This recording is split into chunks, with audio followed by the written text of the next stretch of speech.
Hello दोस्तों, स्वागत है आप सबका आपके अपने एलएनजी के जीएस में। मैं हूं अमृत मिश्रा और दोस्तों आज की वीडियो में मैं आप लोगों के साथ चर्चा करने वाला हूं Bihar estate paper 2 computer science के लिए जो सिलेबस है उस पर हम लोग चर्चा करने वाले हैं। तो चलिए दोस्तों टॉपिक को शुरू करते हैं। तो यदि आप कंप्यूटर टीचर बनना चाहते हैं तो उसके लिए सबसे पहले आपको एस्टेट का पेपर 2 क्वालिफाई करना पड़ेगा और उसके बाद आपको बीपीएससी ट्रिक का एग्जाम देना है। तो अगर आप एस्टेट पेपर 2 क्वालिफाई हैं तो ये वीडियो आपके लिए नहीं है। अगर आप एस्टेट पेपर 2 कंप्यूटर साइंस से क्वालिफाई नहीं है तो ये वीडियो आपके लिए बहुत ही इंपॉर्टेंट होने वाली है। और इस वीडियो में मैं आपको इसके सिलेबस और एग्जाम पैटर्न के बारे में चर्चा करूंगा। और ये सिलेबस अगर आप चाहिएगा तो हमारे टेलीग्राम ग्रुप को ज्वाइन कर लीजिएगा। वीडियो के डिस्क्रिप्शन में आपको लिंक दे दिया गया है और वहां से आप चाहें तो इस पीडीएफ को भी खुद के मोबाइल में ले सकते हैं। दोस्तों बात करें इसमें टोटल जो क्वेश्चन होते हैं वो 150 मार्क्स के एमसीक्यू क्वेश्चन पूछे जाते हैं, यानी कि मल्टीपल चॉइस क्वेश्चन होंगे आपके पास।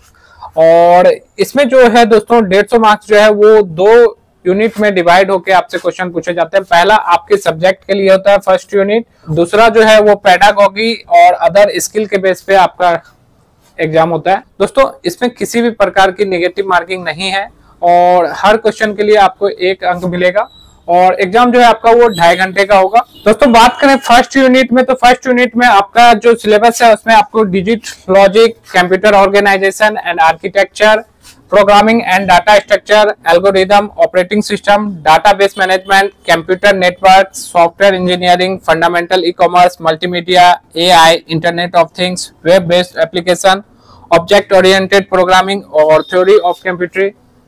तो ये है आपके फर्स्ट यूनिट के सिलेबस।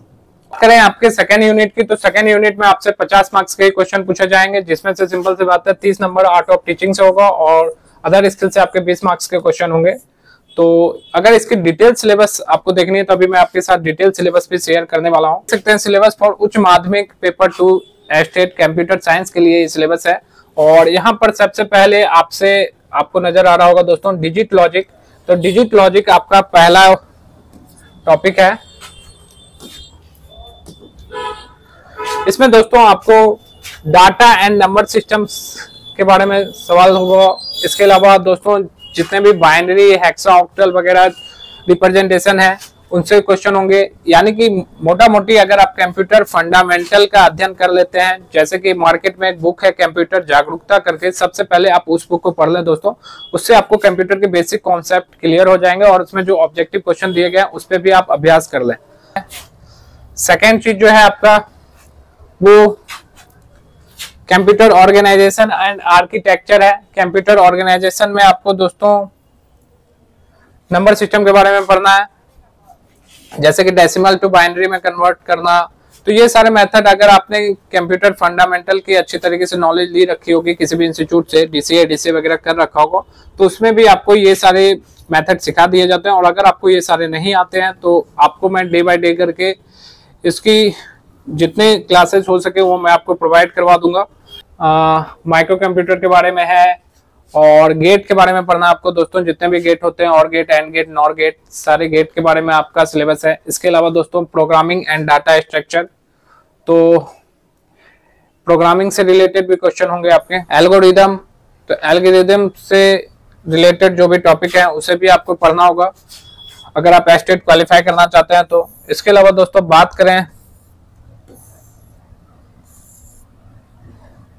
इंट्रोडक्शन ऑफ ओएस यानी कि ऑपरेटिंग सिस्टम के बारे में भी दोस्तों आपको नॉलेज रखना है। तो ऑपरेटिंग सिस्टम आपके सिलेबस का ही भाग है, तो ऑपरेटिंग सिस्टम के बारे में आपको अध्ययन करना है। इसके अलावा दोस्तों डाटाबेस मैनेजमेंट के बारे में आपको पढ़ना है। और फिर आपका कंप्यूटर नेटवर्क है दोस्तों, और कंप्यूटर नेटवर्क में आपको नेटवर्किंग से रिलेटेड हर एक चीज की नॉलेज रखनी है, आईपी वगैरह के बारे में। और बात करें डेटा लिंक लेयर, इसके बारे में जानकारी होना चाहिए। नेटवर्क लेयर, तो इन सारे चीजों के बारे में आपकी जानकारी होनी चाहिए। इसके अलावा बात करें दोस्तों सॉफ्टवेयर इंजीनियरिंग, तो सॉफ्टवेयर इंजीनियरिंग के भी कुछ सिलेबस को इसमें शामिल किया गया है। तो ये सारे थ्योरी बेसिस हैं, तो ये आपको इजिली समझ में आ जाएंगे दोस्तों। इसके अलावा दोस्तों बात करें ऑब्जेक्ट ओरिएंटेड प्रोग्रामिंग, तो ऑब्जेक्ट से रिलेटेड जो भी प्रोग्रामिंग है। तो और बात करें 10वें नंबर पे आपका है वेब बेस्ड एप्लीकेशन डेवलपमेंट, तो HTML, जावा वगैरह के बारे में भी आपको नॉलेज होनी चाहिए। और इसके अलावा दोस्तों बात करें थ्योरी ऑफ कंप्यूटेटिव, तो बात करें इंटरनेट ऑफ थिंग्स, तो इंटरनेट के बारे में भी आपको नॉलेज रखना है और आर्टिफिशियल इंटेलिजेंस के बारे में भी आपको तैयारी करनी है। और इसके अलावा दोस्तों बात करें फंडामेंटल ऑफ ई कॉमर्स, तो ई कॉमर्स के बारे में भी आपको नॉलेज होनी चाहिए। नेटवर्क सिक्योरिटी एंड फायरवॉल्स, इन सारे चीज़ों के बारे में, मल्टीमीडिया जो भी है उसके बारे में जानकारी होनी चाहिए।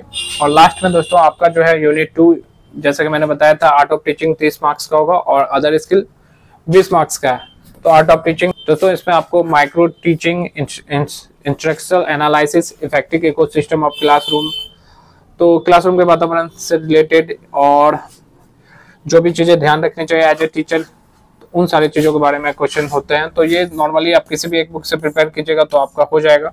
और अदर स्किल्स में आपका जनरल नॉलेज चेक किया जाता है, तो जनरल नॉलेज में आपको थोड़ा सा मेहनत करना है। और इसके अलावा थोड़ा सा एनवायरमेंटल साइंस, मैथमेटिकल एप्टीट्यूड और लॉजिकल रीजनिंग से भी कुछ कुछ क्वेश्चन आपके दिए जाते हैं। तो ये दोस्तों मात्र 20 नंबर का है। ऊपर का जो है सिंपल सी बात है, जो आपका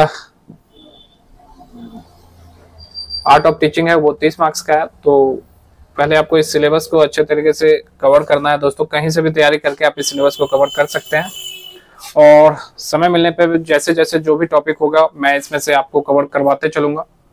तो उम्मीद करता हूं कि आपको ये वीडियो पसंद आई। तो दोस्तों अगर आपको ये पीडीएफ चाहिए तो आप हमारे टेलीग्राम ग्रुप को ज्वाइन करके ये पीडीएफ ले सकते हैं। और अगर आपको टॉपिक से रिलेटेड कुछ भी पूछना हो तो आप कमेंट करके मुझसे पूछ सकते हैं। मिलते हैं अपने नेक्स्ट वीडियो में, तब तक के लिए अलविदा। Thank you very much for watching this video.